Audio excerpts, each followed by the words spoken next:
Okay, welcome to our first video on Nigeria. This is the first of 4 videos, and we're looking at the case study of one LIC or NEE within the context of the Changing Economic World Unit. Now, the idea of these videos really is to supplement your revision or your learning. It's to kind of give you an overview of what I think are the key issues and the key points. It's to signpost the sorts of exam questions I would anticipate you being asked. These videos aren't exhaustive and they haven't got all the facts and figures and details you need, but what hopefully they give you is a good overview. You may want, as you watch them, to mind map things or make a note as you go, and you might just want to use them to sort of check some of your understanding. Now, the first video, we're just going to look at Nigeria, where it is, sort of its wider context and its industrial structure. So, we'll start off with looking at Nigeria and its location. So, it's in Western Africa.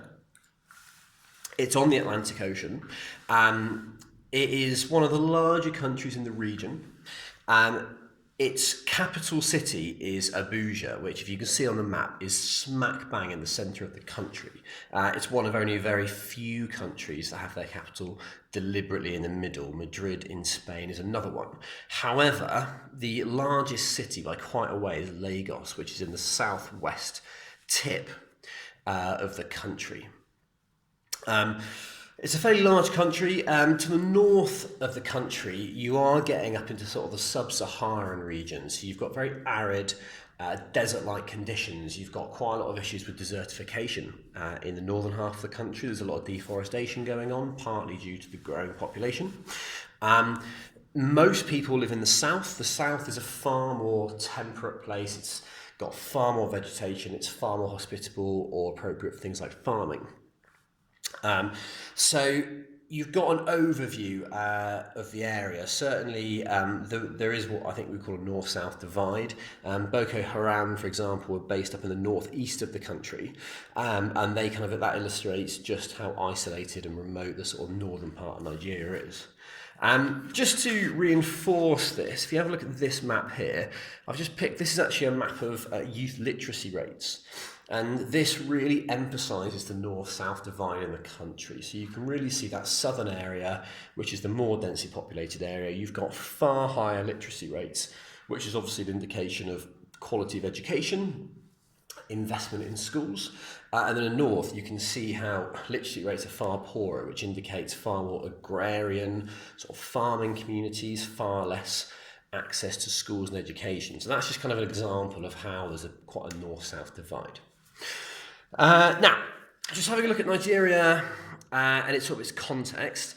Demographically, this is the population pyramid for 2016. You can see it's probably stage 2 of the demographic transition model. You've got a wide base, you've got a very small, narrowing top. Certainly very few people born reached the age of 60, 65. This suggests you've got high infant mortality rates, relatively low life expectancy, massively young dependent population, which means the country's having to invest heavily in healthcare and education for those people. So as a population structure for economic growth, it's not brilliant. However, if those young dependents can survive until sort of their 20s and 30s, you will get a real boom in the working or the economically active population. So although this isn't the best population structure right now, in the future this could really help Nigeria develop, and certainly a really key, one of Nigeria's largest assets is it's got a very young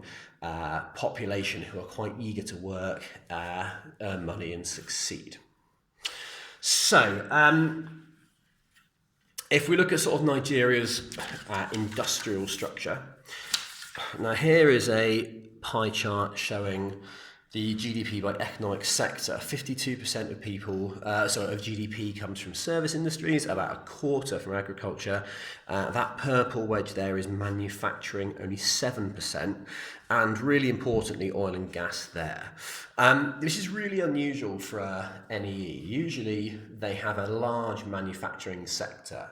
If you look at countries like Philippines, Vietnam, China, they've all used manufacturing to bring foreign direct investment in to inject money into their economy. So Nigeria is very unusual. in this sense. And this is largely because Nigeria's wealth has largely come from oil. So this sector, although this is 14%, it's incredibly important. And certainly Nigeria's wealth is dependent on the transnational companies like Shell, who invest in it, access the oil then sort of tax revenues come in, and they can use that to invest in service sector industries. It also shows about a quarter of people working in agriculture. Again, that is primarily in the north of the country. But I think as NEEs progress, you would expect that proportion of agriculture to shrink, and certainly you'd expect that manufacturing to grow. Now, it's just worth noting, Nigeria's GDP, look at this here, the top is a bar graph showing Nigeria's GDP since 2006. Don't worry if you can't read the exact numbers, but you can see a clear trend. It's clearly grown, peaking in 2014. It's actually dropped off in the last few years, according to this graph. Now, the bottom graph here shows the crude oil prices since the 1980s, and it clearly shows, if you look at this, a trend with Nigeria's GDP. When the oil price is high, Nigeria's GDP does very well. When the oil price drops off, Nigeria's GDP really suffers. So this is really just to illustrate how significant the price of oil is to Nigeria's wealth. And certainly this is quite a dangerous position to be in as a country. If you're relying on a single commodity whose price fluctuates, you are at risk of the price dropping out, which can then have knock-on impacts for the people and the quality of life in your country. So that's sort of its industrial structure. I would certainly be expecting Nigeria in the future to be looking to diversify, to invest in industry, to try and get a few more people working in manufacturing, try and diversify its industrial base. So, one thing to look at as well is the significance of Nigeria, or the importance of Nigeria, regionally and globally. So if we start regionally, this is a table here showing the total and the per capita GDP of African nations. And you can clearly see at the top, Nigeria has by quite a long way the largest total GDP of any African nation. So it is the wealthiest country in Africa. It's not the most wealthy per capita, but it is growing. So regionally, I would say Nigeria is fairly significant. Nigeria has also been investing in its military recently, so it does do quite a few peacekeeping operations, and it does use its military within sort of Western and Northern Africa. Politically, it is a country that is considered to be stable. We're going to look at this in later videos, but since about 1999, they've been having democratic elections.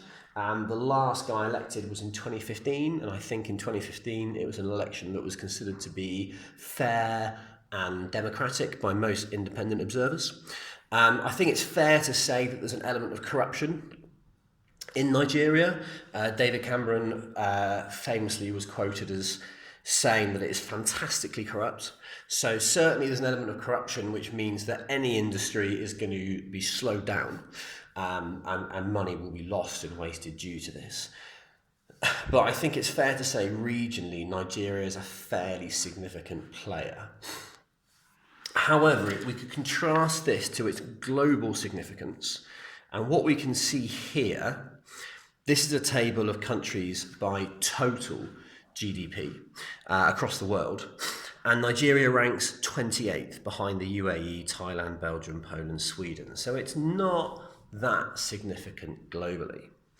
Interestingly, if you look at GDP growth, Nigeria is 176th, and it shows, in fact, in 2016 it had negative growth, and they predict that it will pick up. But again, it's not a massively fast-growing economy. It's not a huge economy right now.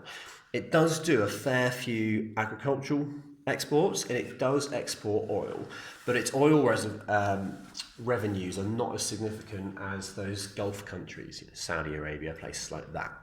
So globally, it is developing.